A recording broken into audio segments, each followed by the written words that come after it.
I'm always interested in playing, supporting, subverting, challenging, but I speak in sound.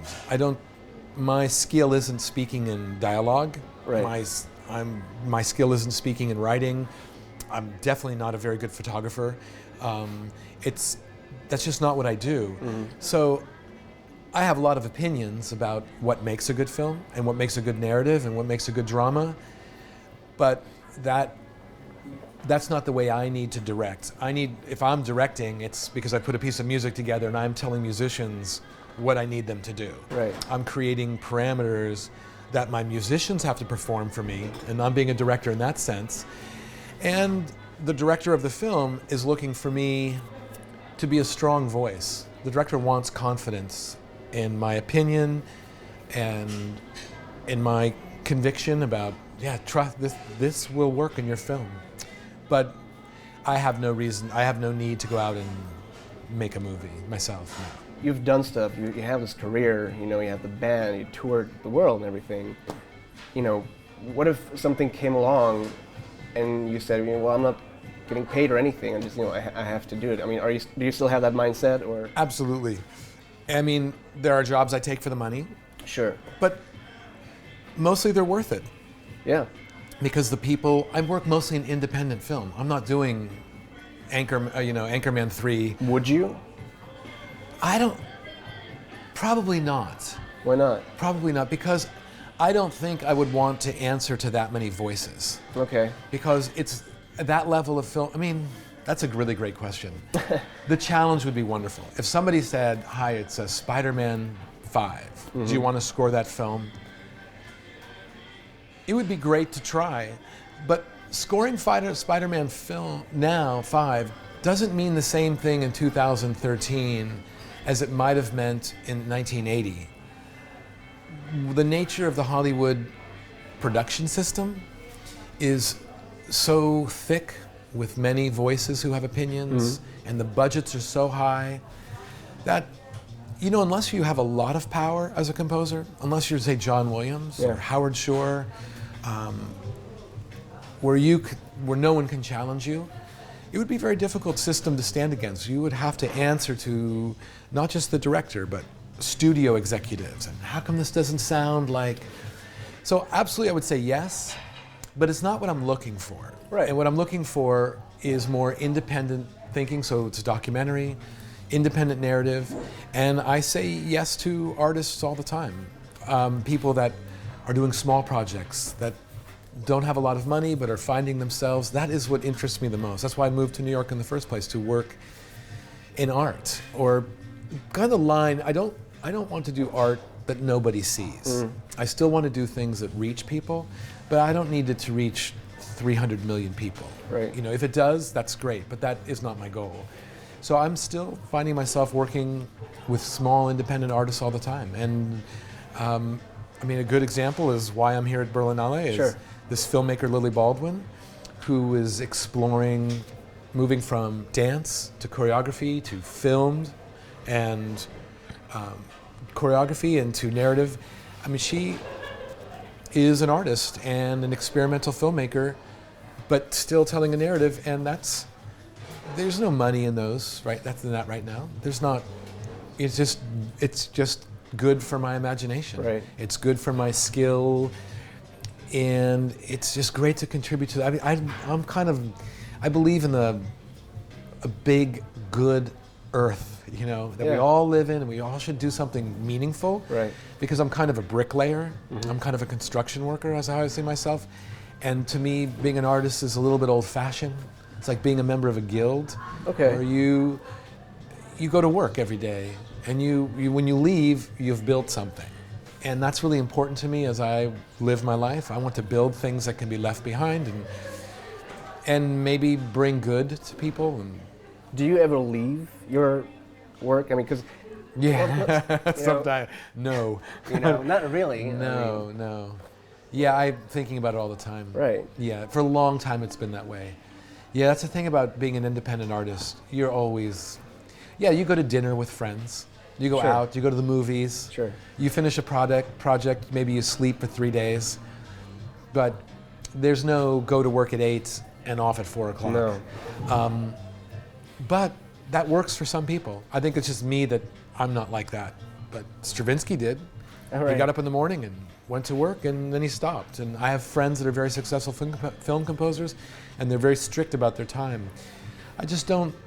It's just not the way I engage with my process, and because I do a lot of independent films, I tend to take on 2 or 3 projects simultaneously. And for me to do that, it means I have to be working more than just an 8-hour day. Right. You know. How did you and Lily meet? Right. We met. I was working with David Byrne. That's what I thought. Yeah. So he dancing. Exactly. So he did an album with Brian Eno in 2008, and he wanted to do a tour where he would embrace Talking Heads for the first time. Because since Talking Heads, every time he played that music, it was with a samba or a jazz or a string quartet. He wanted to do a tour where he would have a band, he could play the music in the style of Talking Heads, whatever, but he wanted to do modern dance with it, as that would be the difference, that would be the new element. So he called, because I can do a lot with keyboards, and David's a good friend, and he's a lovely, lovely singer, and I'd never played in anybody else's music, you know, from my band or all the work I'd ever done. Even if I collaborated with other people, I was involved in the writing. And I just thought, and he's such a wonderful singer. I was like, I'm sure, okay, I'll. And Lily and I met, and we started, you know, we tour, and within 2 months of touring, she started experimenting herself with her own work. That was like a transition for her, and over the course of a year touring, we just gradually started working together like that. I mean, you're on tour with everybody. You're all together all the time. You know, you're on buses with people, you're in hotels with people, you're on stage all day with people, you're 5 nights a week. You know, you become close to people, and a lot of working relationships form out of that. And there was just something she was doing that just felt really unique and different. And all the film that I was working on, which she was trying to do, was not like any of that. And it just sparked my imagination, and I appreciated the short form because of what the media, because she's on tour and the way she was filming herself, they were really like studies. And it lent itself, it utilized the tools of being on tour very well. Sure. It was, you know, I didn't have to stretch out that much. Everything was right in front of us. How did you collaborate with her on Sleepover L.A.? That'd be interesting. And then how long did you just write for that? Yeah. Because that film is very unique in the sense of storytelling. Yeah. It doesn't have like a straight narration or anything. No. You don't really know what's going on. You don't have to know. But it's part experience, part emotion. There's just so much going on. You know, do you write differently for that than for when you, let's say, script analysis? Because here you have so many different options how it could go. You know, where do you say that feels right? You know. Right. It's really interesting and challenging writing for her, because it's not even about having, like in a film, there's a common element to the music you're writing. Even if a couple of cues during the film are different, there's something about where Lily doesn't want to work that way. She wants to have many different emotions explored, and she wants to reference pop that's happening now. Right. She's not afraid to have a big orchestral sound. She's not afraid to have a TV element theme to it. So it becomes pretty challenging. And in that case, I mean, she's putting together a script, just like a traditional directing situation, and she goes in to film it. But then for her, the editing process is a major part of the creation. Oh, yeah. Because the dance is often defined in the editing. And that level of editing creates new senses of rhythm. Well, see, that was interesting, especially in this film. How did you guys score the whole dancing part? Because, I mean, she must have used music on set. Which was never used in the film. That was Right. just a way to get people inspired. Okay. And then when she goes into the edit room, she either has some pieces that are inspired her. Okay. Maybe they're mine. Maybe there's some pop she's listening to that is something she can reference. And using those existing things, she starts to build the rhythm.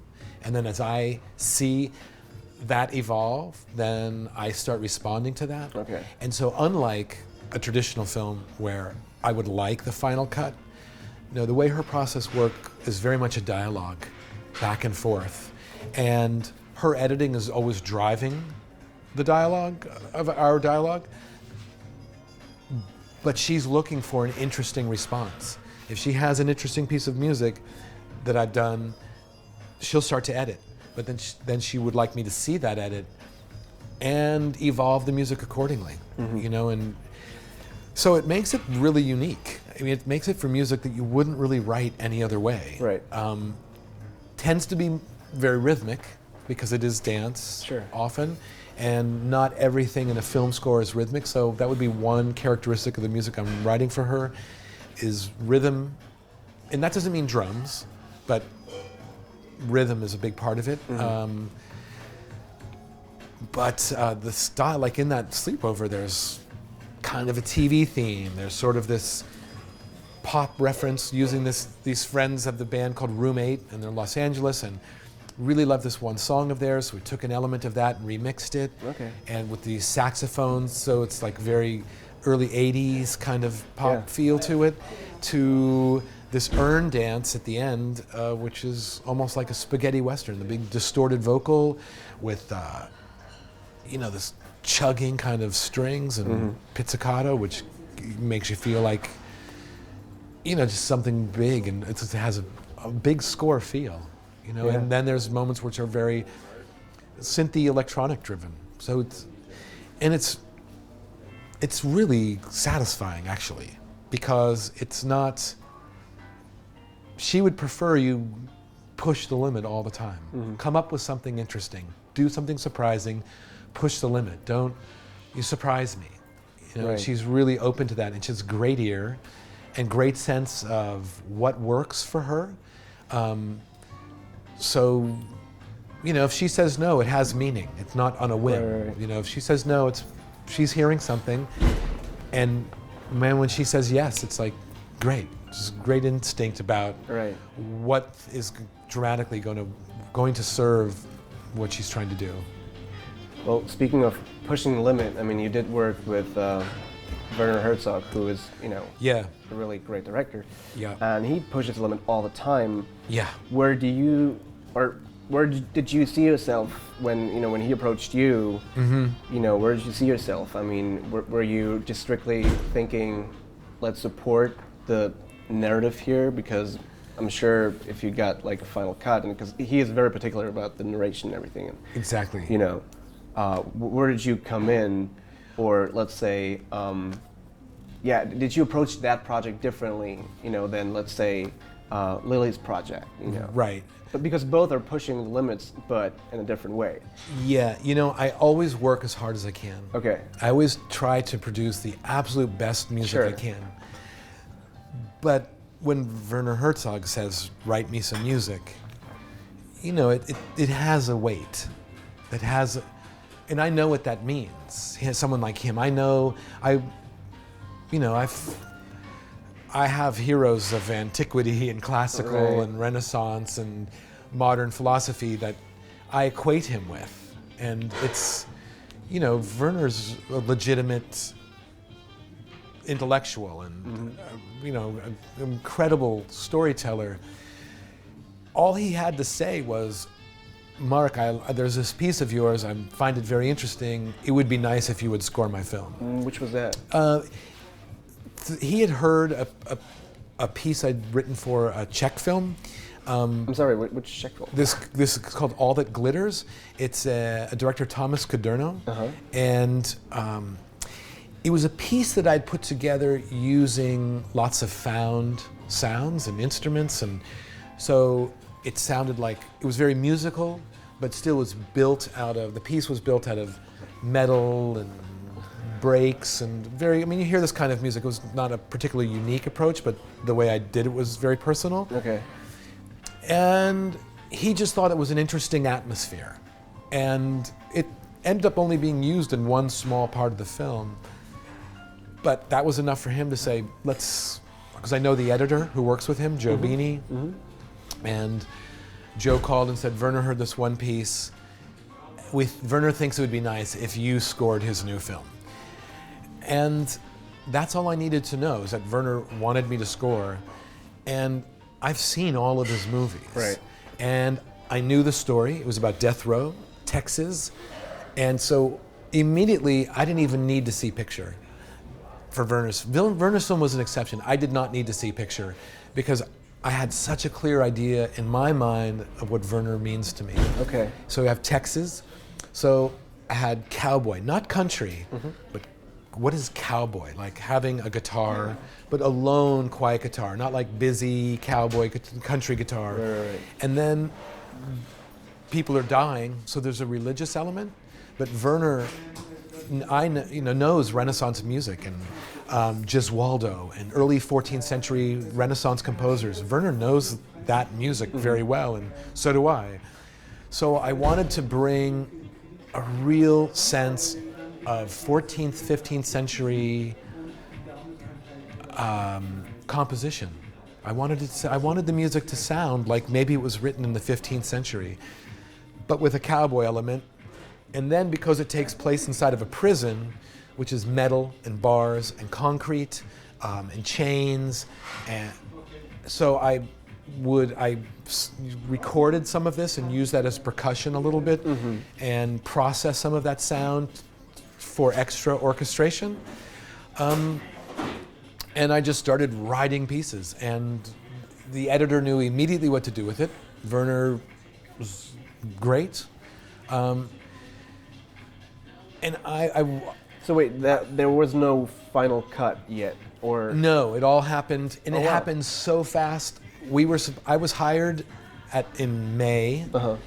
We were supposed to be finished in August, and I remember getting a call at the end of June. It's like, we're mixing next week. Right. Like it was 7 weeks it was done. I was so surprised. Yeah, I hardly even saw scenes. I would just write a bunch and give it to them. Write a bunch and give it to them. And I mean, I just really took it seriously. And I think I was trying so hard I almost didn't need to see picture. Okay. Because he's a true I mean, I don't need to praise Werner here. Werner No, does a very good job of that. Nobody does. Werner's work speaks for itself, but it's true honesty about art and true honesty about possibility. And it doesn't even if you don't like his film, you cannot deny the effort and complexity and intelligence he brings to a project. Right. And I was really ready to score that film.